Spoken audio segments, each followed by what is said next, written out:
महाराष्ट्राच्या इतिहासातील सर्वात मोठी धक्कादायक बातमी आपण आज महसूल मंत्री चंद्रशेखर बावनकुळे यांच्या संदर्भामध्ये पोलखोल करणार आहोत। 1147 एकरचा सातबारा महसूल मंत्री चंद्रशेखर बावनकुळे यांच्या नावावर व त्यांच्या कुटुंबातील सदस्यांच्या नावावर आहे। सुरादेवी म्हणून कामठी तालुक्यात गाव आहे आणि महाराष्ट्र राज्याचे महसूल मंत्री चंद्रशेखर बावनकुळे यांच्या नावानं बघू शकता आपण 200 एकर क्षेत्र आहे, बघू शकता 80 हेक्टर आहे, बघू शकता राज्याचे महसूल मंत्री चंद्रशेखर बावनकुळे यांच्या नावाचा हा सातबारा आहे। म्हणून काय धुमाकूळ लावलाय तुम्ही, अख्ख्या महाराष्ट्राचा सातबारा जणू काही महसूल मंत्र्याच्या नावावरच करून द्यायचा राहिला। आता करा अटक, मला अटक करा। मी पत्रकार आहे, मी देशाचा चौथा स्तंभ आहे। मी नाही बोलणार शेतकऱ्याबाबत, शेतकऱ्याची दुःख मी नाही मांडणार, या अन्यायग्रस्त लोकांची दुःख मी नाही मांडणार, वंचित घटकाला न्याय मिळवून देण्यासाठी मी आवाज नाही बनणार। तर मग आवाज कोण बनणार आहे? माझा शेतकरी भोळा बाबडा आहे, वंचित शोषित पीडित लोक भोळी बाबडी आहेत। त्यांच्यावर झालेला अन्याय जर मी सरकार पुढे मांडत असेल, त्यांचा आवाज होण्याचा जर मी प्रयत्न करत असेल, माझ्यावर एक नाही तर 1000 गुन्हे दाखल करा महसूल मंत्री महोदय। प्रत्येक शेतकऱ्यांनी या घटनेबाबत बोलायला शिकलं पाहिजे, कारण की हा आवाज माझा एकट्याचा नाही आहे, तुमचा आवाज आहे, तुमच्यावर झालेल्या अन्यायाचा आवाज आहे, तुमच्या केलेल्या शोषणाचा आवाज आहे, तुमच्या गारपिटीनं झालेल्या नुकसानीचा आवाज आहे, तुमच्यावर आलेल्या दुष्काळीचा आवाज आहे, तुमच्यावर झालेल्या अतिवृष्टीचा आवाज आहे, तुमच्या प्रत्येक पावला पावलाचं केलेलं शोषणचा आवाज आहे, तुमच्या कार्यालयामध्ये गेल्यानंतर तुमची झालेली पिळवणुकीचा आवाज आहे।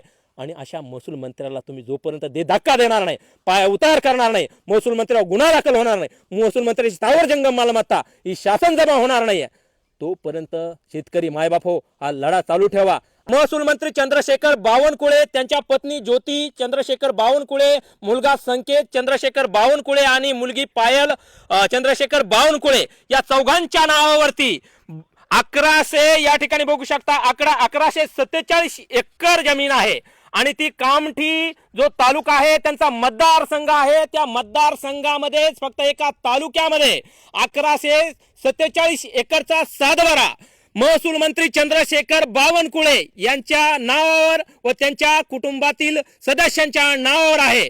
महसूल मंत्री चंद्रशेखर बावनकुळे यांनी एक विधान केलं होतं की शेतकऱ्यांना जर गाडी आणि बंगला जर असेल तर कर्जमाफी मिळणार नाही। या संदर्भामध्ये आपण बोलबिंदास बोलच्या माध्यमातून मी रामेश्वर शिवाजी दरेकर म्हणून मी एक व्हिडिओ केला होता की बावनकुळे तुम्ही जी स्थावर जंगम मालमत्ता निवडणूक आयोगाला दिलेली आहे ते विवरण पत्र वाचून दाखवलं होतं। घाबरलेल्या महसूल मंत्री चंद्रशेखर बावनकुळे यांनी माझ्यावरती चिकलठाणा MIDC पोलीस ठाणे सिडको छत्रपती संभाजीनगर शहरातील पोलीस ठाण्यामध्ये मी त्यांचा व्हिडिओ सत्य परिस्थिती आधारित प्रसिद्धी दिल्यामुळे माझ्यावर गुन्हा दाखल करण्यात आला, 3 कलमान्वये गुन्हा दाखल करण्यात आला। आणि आता आम्ही जे पोलखोल केलेली आहे, जे पुरावे उपलब्ध केलेले आहेत, नागपूर जिल्ह्यातील कामठी तालुक्यातील त्यांच्या गावागावातील हे पुरावे जमा केलेले आहेत। याचे सातबारे आमच्याकडे उपलब्ध झालेले आहेत, डिजिटल सातबारे आम्ही उपलब्ध केलेले आहेत। महाराष्ट्राचे महसूल मंत्री यांच्या जर तालुक्यात पूर्ण अख्खे गावच्या गावात जर या महसूल मंत्री चंद्रशेखर बावनकुळे यांनी विकत घेतले असतील तर महाराष्ट्रातल्या अनेक तालुक्यामध्ये अनेक शहरामध्ये महसूल मंत्री चंद्रशेखर बावनकुळे यांच्या जमिनी किती असू शकतात आपण कल्पना करू शकत नाहीये। आपण महसूल मंत्री चंद्रशेखर बावनकुळे यांच्या संदर्भामध्ये बोलणार आहोत। पत्रकारांचा आवाज दाबण्याचा प्रयत्न करू नका, विरोधी पक्षनेत्यांचा तुम्ही आवाज दाबला, त्यांच्या मागे ईडी पिढी सगळं लावलं तुम्ही। आता पत्रकार जर जनतेचा आवाज होत असतील, शेतकऱ्यांच्या बाजू जर मांडत असतील आणि हा आवाज दाबण्याचा तुम्ही प्रयत्न करत असाल पोलीस प्रशासनाला हाताशी धरून, तर आम्ही ही बाब खपवून घेणार नाही। आम्ही डॉक्टर बाबासाहेब आंबेडकरांना मानणारी लोक आहोत, त्यांच्या संविधानाच्या नुसार बोलणारी लोक आहोत। आम्हाला जे अभिव्यक्ती स्वातंत्र्य दिलेलं आहे देशाच्या चौथ्या स्तंभाला, त्या व्यक्ती स्वातंत्र्यावर घाला घालू नका। पहिला आपण महसूल मंत्री चंद्रशेखर बावनकुळे यांची कोणत्या गावामध्ये कशा पद्धतीनं मिळकत कमवलेली आहे यावर पहिले प्रकाश टाकूया। आपण पाहू शकता महाराष्ट्र राज्याचे महसूल मंत्री माननीय चंद्रशेखर बावनकुळे यांच्या पत्नी ज्योती व मुलगा संकेत व मुलगी पायल अष्टनकर आहे मुलीच्या तिकडलं नाव, यांच्या नावाने असलेली जी जमीन आहे ती आपण दाखवण्याचा प्रयत्न करतोय। सुरादेवी म्हणून गाव आहे इथं, कामठी म्हणून तालुका आहे, जिल्हा नागपूर आहे। चंद्रशेखर कृष्णराव बावनकुळे यांच्या नावाने गट क्रमांक 183 आहे आणि 183/5 मध्ये त्यांचा फेर क्रमांक 5335 आहे आणि तिथं जो आहे 80 हेक्टर क्षेत्र आहे, म्हणजे 200 एकर पाहू शकता इथं 200 एकर आहे। म्हणजे एका महसूल मंत्र्याच्या नावावर एका गावामध्ये 200 एकर आहे. पूर्वी म्हणायचो की सर्वे नंबर नजर पुरणार नाही असा असू शकतो. आता गावागावामध्ये जर पाहिलं अर्धा एकर 1 एकरचा 7-12 शेतकऱ्यांच्या हातात आहे आता भोपळा. आणि इथं महसूल मंत्र्याच्या हातात एकाच गावात 200 एकर क्षेत्र आहे. आता बघू शकता दुसरं गाव दाखवू आपण. हे नांदा म्हणून गाव आहे, कामाठी तालुका आहे, नागपूर जिल्हा आहे. पायल लोकेश अष्टनकर आहे उर्फ पायल चंद्रशेखर बावनकुळे. 124 गट क्रमांक 124/1 आहे आणि फेर क्रमांक हा 5341 आहे. तिथं 81 हेक्टर क्षेत्र आहे. 81 हेक्टर म्हणजे 1 हेक्टर 2.5 एकरचा असतो. 81 हेक्टर गुणिले जर केलं तर आपण 202 एकर मुलीच्या नावावरती येते. म्हणजे अख्ख्या गावची जमीनच मुलीच्या नावची महसूल मंत्री चंद्रशेखर बावनकुळे यांनी केलेली आहे. बाबुळखेड म्हणून गाव आहे, कामाठी नागपूर जिल्हा आहे. ज्योती चंद्रशेखर बावनकुळे त्यांच्या पत्नी आहेत. त्यांचा जो गट नंबर आहे 152 आहे /2 आहे बटे.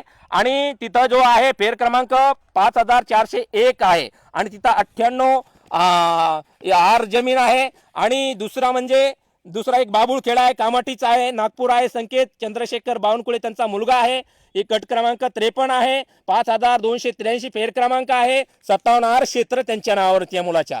शिंदी म्हणून नरखेड म्हणून तालुका आहे कामाठीला लागून. त्या नरखेडमध्ये जिल्हा हा नागपूरच येतो. ज्योती चंद्रशेखर बावनकुळे त्यांच्या पत्नीच्या नावान जो गट क्रमांक आहे 82/84/2 आहे आणि फेर क्रमांक जो आहे 589 आहे. 1 हेक्टर 82 आर क्षेत्र आहे म्हणजे 4 एकर 22 आर एवढी जमीन पत्नीच्या नावावर आहे.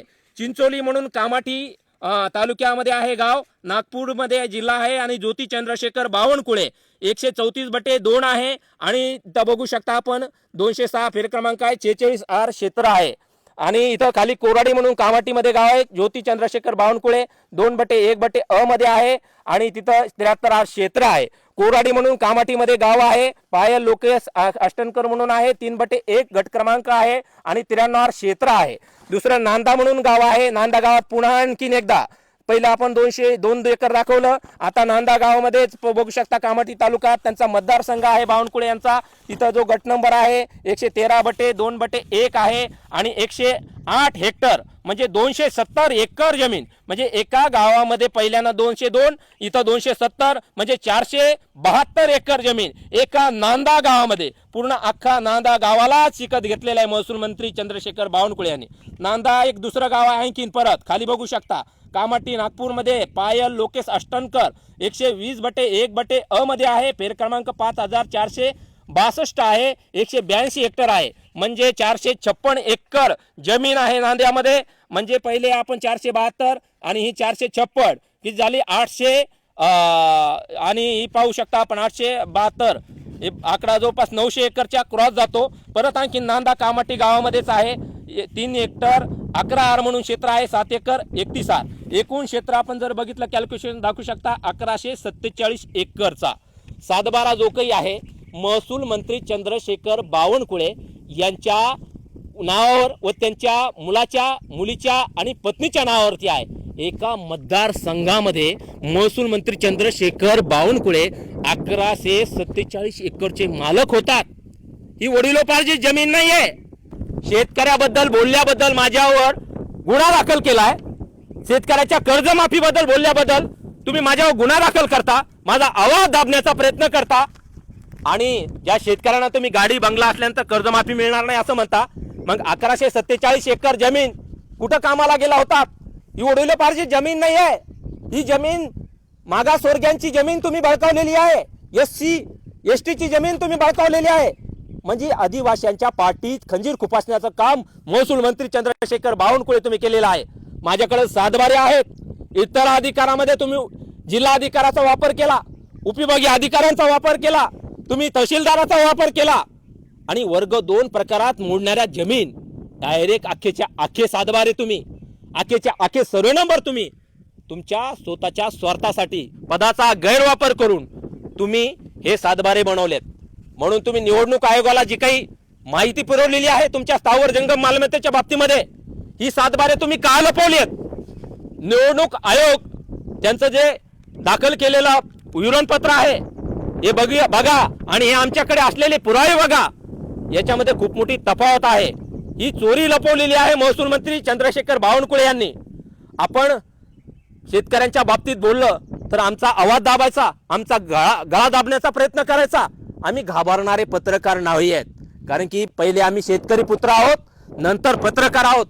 माझा बाप जगाचा पोशिंदा तडफडत असेल, त्याच्या अंगावरती गारा पडत असतील, त्याच्या पिकाचा अतोनात नुकसान होत असेल, त्याची जनावरं उद्ध्वस्त होत असतील, त्याला देशोधडीला लावल्या जात असेल, त्याच्या पोराचं शिक्षण सोडून पोरग शेतामध्ये राबत असेल, त्याच्या पिकाला भाव नाही, त्याचे गारपिटीनं झालेले पिकांचे नुकसानाचे पंचनामे नाही आहेत, त्याला कर्ज माफी नाही आहे, आणि परत त्याची थट्टा मांडायची आणि 1147 एकर एका तालुक्यात कमवायची प्रॉपर्टी, ती बी कधीपासून 2004ला ज्यावेळेस पहिली निवडणूक लढलात तुम्ही कामाठी मतदारसंघातून नागपूर जिल्ह्यातून, त्यावेळेस तुमची प्रॉपर्टी किती होती चंद्रशेखर बावनकुळे? माझ्याकडे शपथपत्र आहे, विवरणपत्र. आणि 2009ला तुमची प्रॉपर्टी जी निवडणूक आयोगाला सादर केली 60 लाख रुपये फक्त तुमची प्रॉपर्टी होती. 2014ला बी तुम्ही विवरणपत्र सादर केलं तेव्हा तुमची प्रॉपर्टी करोडोच्या आतच होती. 2019ला तुम्ही निवडणूक लढला नाहीत, नंतर विधान परिषदेवरती तुम्हाला घेतल्या गेलं, आमदारकी आली. काय धुमाकूळ लावलाय तुम्ही. अख्ख्या महाराष्ट्राचा 7/12 जणू काही महसूल मंत्र्याच्या नावावरच करून द्यायचा राहिला. आता यांना महसूल मंत्री पद दिलं कशासाठी? मुख्यमंत्री देवेंद्र फडणवीस साहेब, आपण फार कर्तव्यदक्ष मुख्यमंत्री आहात. तुम्ही म्हणतात की इथं भ्रष्टाचारी लोकांना स्थान नाहीये, भ्रष्टाचारी लोकांना आम्ही खपवून घेणार नाहीये, भ्रष्टाचारी लोकांच्या मार्फत लोकांकडे तुम्ही ईडीची धाक दाखवून त्यांची स्थावर जंगल मालमत्ता हडप केली, अनेकांना तुम्ही कारागृहात टाकलं. महसूल मंत्र्याचा 1147 एकरचे सातबारे आमच्याकडे उपलब्ध आहेत. मग महसूल मंत्री चंद्रशेखर बावनकुळे यांना तुम्ही कारागृहात टाकणार आहात का?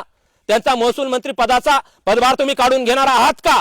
माझ्यावर खोटे गुन्हे दाखल करणाऱ्या पोलीस आयुक्त प्रवीण पवार, पोलीस उपायुक्त स्वामी, पोलीस निरीक्षक सोमनाथ जाधव यांना निलंबित करणार आहात का? कारण की पत्रकारांनी खरं बोलायचंच नाहीये. पत्रकार हा विरोधी पक्ष नेता असतो, देशाचा चौथा स्तंभ असतो. त्या स्तंभाचा जर आवाज जर तुम्ही दाबण्याचा प्रयत्न करत असाल तर हा महाराष्ट्र खपवून घेणार नाहीये. कारण की मी शेतकरी पुत्र आहे. माझ्या आईने मला सांगितलेलं आहे की तुझा जन्म ज्यावेळेस झाला, तू जन्माला ज्यावेळेस आला त्यावेळेस मी कापूस वेचत होते. कापूस वेचताना तुझा जन्म झालेला आहे आणि जन्मल्याबरोबर तू मातीत पडला होता. अरे त्या मातीचं गुणधर्म आमच्या रक्तात आहे, त्या मातीची जाण आमच्या रक्तात आहे. आमच्या डोळ्यासमोर जर शेतकरी झाडाला लटकून जर फाशी घेत असेल, आमच्या समोर जर शेतकऱ्यांचं पोरं तळतळ करत असतील, शिक्षणापासून वंचित राहत असतील, आमच्या समोर जर आमच्या आईच्या साड्या 4 ठिकाणी फाटलेल्या असतील, त्याला गाठी मारलेल्या असतील, आमच्या बापाच्या अंगातली बनेल थिगडासारखी झाली असेल, मच्छरदानी सारखी जर झाली असेल, आणि हा शेतकरी पुत्र जर बोलत नसेल तर आमच्या जिंदगीवर तू आहे. कारण की तुम्हाला माहिती आहे आम्ही मोठमोठी वर्तमानपत्र, मोठमोठी चॅनल आमच्या रिमोट कंट्रोलमध्ये ठेवलेली आहेत. जी मचमच करणारी जी काही लोक आहेत, सत्यात आवाज मांडणारी शेतकऱ्यांची जी लोक आहेत, त्यांच्यावर जर गुन्हे दाखल केले तर फक्त आणि फक्त राज आपलंच आहे. परंतु हे राज उद्रेक हा जो महाराष्ट्र खपवून घेणार नाहीये. तुम्ही कांगणे सरांचं अकाउंट डिलीट केलं, तुम्ही कराळे सरांना दाबण्याचा प्रयत्न केला, रविराज साबळेंना दाबण्याचा प्रयत्न केला, तुम्ही त्रिशूल यांना दाबण्याचा प्रयत्न केला, मुक्ताताई म्हणून पत्रकार आहेत त्यांचा आवाज दाबण्याचा प्रयत्न केला, मी बावनकुळे यांच्या संदर्भामध्ये व्हिडिओ केला, तर माझाही आवाज तुम्ही दाबण्याचा प्रयत्न करता. ते विठ्ठल पांडुरंग विठ्ठल डक म्हणून आहे मांडकीकर, तुमच्या बी खाली किती अंधार आहे तो आम्ही काढलाय. तुम्ही दर्ग्याच्या जमिनी कशा हडप केल्यात ते पण आम्ही काढलाय. तुमचं हुरडा हाऊस कसं आहे ते पण आम्ही काढलाय. तुम्ही महसूल मंत्र्याची दलालगिरी कशी करता ते पण आम्ही काढलेलं आहे. आणि तुमचा पूर्ण बायोडाटा आमच्याजवळ आहे. आम्हाला कशाची भीती नाही आहे. आम्ही जे आहेत ना शेतकऱ्यांची औलाद आहोत. आम्हाला शेतकऱ्याबद्दल जाण आहे आणि आम्ही मेलो तरी चालेल आणि मला हातकडी टाकून जरी कारागृहात टाकलं तरी चालेल. कारण की मला अभिमान आहे. मी शेतकऱ्यासाठी लढत असताना माझ्यावर गुन्हा दाखल केला. एकदा नाही 1000दा चूक करू. काय मला एक नोटीस दिली, पहा नोटीस दाखवतो. नोटीस मला पोलीस निरीक्षक सोमनाथ जाधव यांनी नोटीस दिली आहे. याच्यामध्ये बघू शकता आपण माझ्यावरती गुन्हा दाखल केलाय. कलम टाकले 352 353/2 356/2. इथं बघू शकता कलम 67 IT ऍक्ट प्रमाणे माझ्यावर गुन्हा दाखल केला. आणि सांगितलं जर तुम्ही हे केलं नाही तर तुम्हाला अटक केली जाऊ शकते. खाली बघा अंतर्गत अटक केली जाऊ शकते. करा अटक, मला अटक करा. मी पत्रकार आहे, मी देशाचा चौथा स्तंभ आहे. मी नाही बोलणार शेतकऱ्याबाबत, शेतकऱ्याची दुःख मी नाही मांडणार. या अन्यायग्रस्त लोकांची दुःख मी नाही मांडणार, वंचित घटकाला न्याय मिळवून देण्यासाठी मी आवाज नाही बनणार, तर मग आवाज कोण बनणार आहे? माझा शेतकरी भोळा बाबडा आहे, वंचित शोषित पीडित लोक भोळी बाबडी आहेत. त्यांच्यावर झालेला अन्याय जर मी सरकार पुढे मांडत असेल, त्यांचा आवाज होण्याचा जर मी प्रयत्न करत असेल, माझ्यावर एक नाही तर 1000 गुन्हे दाखल करा महसूल मंत्री महोदय. मी ते गुन्हे अनेकदा करेल, कारण की मी जर सत्याची बाजू मांडत असेल, पुराव्यानिशी बाजू मांडत असेल, माननीय न्यायालय निश्चितपणे मला न्याय देईल. या अगोदर देखील माझ्यावरती MIDC पोलीस ठाण्यामध्येच गुन्हा दाखल केला होता. अब्दुल सत्तार कृषी मंत्री असताना त्यांच्या सांगण्यावरून दाखल झाला होता. आणि मी देखील पत्रकार संरक्षण कायद्यानुसार महसूल कृषी मंत्री अब्दुल सत्तार यांच्यावर गुन्हा दाखल केला होता. या पोलीस स्टेशनला पत्रकारांच्या बाबतीमध्ये ॲलर्जी आहे, कारण की मी अनेक प्रश्न या पोलीस स्टेशनच्या हद्दीतले देखील पुढे आणलेले आहेत. पोलीस आयुक्त परवीन पवार, गौतम बुद्ध लेणीच्या बाबतीमध्ये मंगेश जगताप यांच्या 14 लाख रुपयाच्या लाच घेतल्याबाबतचं स्टिंग ऑपरेशन मी केलं होतं. त्याच्यामध्ये पोलीस निरीक्षक मंगेश जगताप यांनी पोलीस आयुक्तांना पाकिट द्यावं लागतं असं म्हटलं होतं. याच्यामुळेच कदाचित तो विषय तुमच्या अंगलटला आला, तो विषय जिव्हारी लागला. पोलीस आयुक्तांचं निलंबन करण्याऐवजी माझा आवाज दाबण्याचा तुम्ही प्रयत्न करत आहात, मला तुम्ही दाबण्याचा प्रयत्न करत आहात. पोलीस निरीक्षक राजेश यादव यांना मी अँटीकरप्शनमध्ये अडकवलं होतं, कारागृहामध्ये राहावं लागलं PI यांना, आणि त्याचा बदला मला घेण्याचा प्रयत्न करताय. मी तो अनेकदा समर्थ आहे. मला अटक करा, मला फाशी झाली कायद्यानं, तर मी सक्षमपणे त्या फाशीला हसतमुखाने गळ्यामध्ये अडकवायला तयार आहे. परंतु माझा जगाचा पोशिंदा जगला पाहिजे, त्याच्यावर झालेला अन्याय माझ्यासारख्या पत्रकारांनी पुढे येऊन मांडला पाहिजे. महसूल मंत्री महोदय, 1147 एकर तुमची जमीन आहे. 1147 एकर जमीन कमवायला गेला कुठं होतात तुम्ही, मला सांगा ना. सुरादेवी म्हणून कामठी तालुक्यात गाव आहे आणि महाराष्ट्र राज्याचे महसूल मंत्री चंद्रशेखर बावनकुळे यांच्या नावानं बघू शकता आपण 200 एकर क्षेत्र आहे, बघू शकता 80 हेक्टर आहे, बघू शकता. राज्याचे महसूल मंत्री चंद्रशेखर बावनकुळे यांच्या नावाचा हा सातबारा आहे. नागपूर जिल्ह्यातला मुख्यमंत्री देवेंद्र फडणवीस, पाहू शकता आपण महसूल मंत्री चंद्रशेखर बावनकुळे यांचं एका तालुक्यात 1147 एकर जमीन मुलाच्या, मुलीच्या, पत्नीच्या आणि त्यांच्या नावावरती आहे. महाराष्ट्रभर किती जमीन असू शकते? 20-25 हजार एकर जमिनीचे मालक महसूल मंत्री असू शकतात. आता तुम्हाला सांगतो, मी सातबारे अनेक आणणार होतो, पण सातबारे आता काढतोय. महसूल मंत्री यांना कळालं की हा पत्रकार आपली पूर्ण कुंडली काढत आहे, आपली स्थावर जंगम मालमत्ता काढत आहे. त्यामुळे त्यांनी 5 दिवस तांत्रिक अडचणीमुळे वेबसाईट सुरू राहणार नाही असं त्या वेबसाईटवरती टाकून दिलं. म्हणजे महसूल मंत्र्यांनी महाराष्ट्राचा करोड रुपयाचा महसूल बुडवलेला आहे. कशासाठी बुडवला? की आपल्या खालचा अंधार पुढे येऊ नये, आपली स्थावर जंगम मालमत्ता लोकांना दिसू नये, या पत्रकारांनी आपली सातबारे काढू नये, या पत्रकारांनी आपला फेर काढू नये, या पत्रकारांनी आपला नंबर 8 काढू नये, या पत्रकारांनी आपल्या महाराष्ट्रामध्ये शेतकऱ्यांना लुटून कमवलेली व आपल्या अधिकाराचा गैरवापर करून कमवलेली, महसूल मंत्री असताना कमवलेली, ऊर्जा मंत्री असताना कमवलेली, आमदारकी असताना कमवलेली प्रॉपर्टी ही सार्वजनिकरित्या दिसू नये यासाठी महसूल मंत्र्यांनी माझ्यावर गुन्हा दाखल केला. गुन्हा दाखल करून थांबले नाही हे, यांनी माझ्यावर चॅप्टर केस देखील केली. एवढं करून थांबले नाही हे, तांत्रिक अडचण सातबाऱ्यामध्ये दाखवली आणि स्वतःची प्रॉपर्टी लपवण्यासाठी 5 दिवसाचं महाराष्ट्राचं नुकसान केलंय. अनेक शेतकऱ्यांना सातबारे लागताय, अनेक शेतकऱ्यांना फेर लागताय, अनेक शेतकऱ्यांना 8चे उतारे लागताय, अनेकांना जामीन घेण्यासाठी सातबारा लागतोय, परंतु सातबाराच उपलब्ध नाही, कारण की वेबसाईटच बंद आहे. 5 दिवसात करोडो रुपयाचं नुकसान जे आहे महसूल मंत्री चंद्रशेखर बावनकुळे यांच्यामुळे झालेलं आहे. त्यामुळं या चंद्रशेखर बावनकुळे यांचा पदभार मुख्यमंत्री देवेंद्र फडणवीस आपण काढणार आहात का? कर्तव्यात कसूर करणाऱ्या, तावर जंगम मालमत्ता कमावणाऱ्या महसूल मंत्र्यासह त्यांच्या परिवारावर तुम्ही गुन्हे दाखल करणार आहात का? ईडीच्या अधिकाऱ्यांना सांगून तुम्ही त्यांच्या मागे ईडी लावणार आहात का? फक्त ईडी ही विरोधी पक्षीय नेत्यांनाच आहे का? तुमच्या भाजपच्या आमदारांना नाही आहे का? भाजपच्या आमदारांनी करोडो रुपयाची प्रॉपर्टी कमवायची, 1147 एकर एका तालुक्यात कमवायचं. महाराष्ट्रात किती असू शकतं घबाड? हे खूप मोठं घबाड आहे. याची चौकशी जर केली तर डोळे दिपतील डोळे. आणि महसूल मंत्री तुम्ही म्हणता का गाडी आणि बंगला असल्यानंतर शेतकऱ्यांना कर्जमाफीचा लाभ भेटणार नाही? अरे तुम्हाला आता कुठलाच लाभ ही महाराष्ट्रातली जनता घेऊ देणार नाही आहे.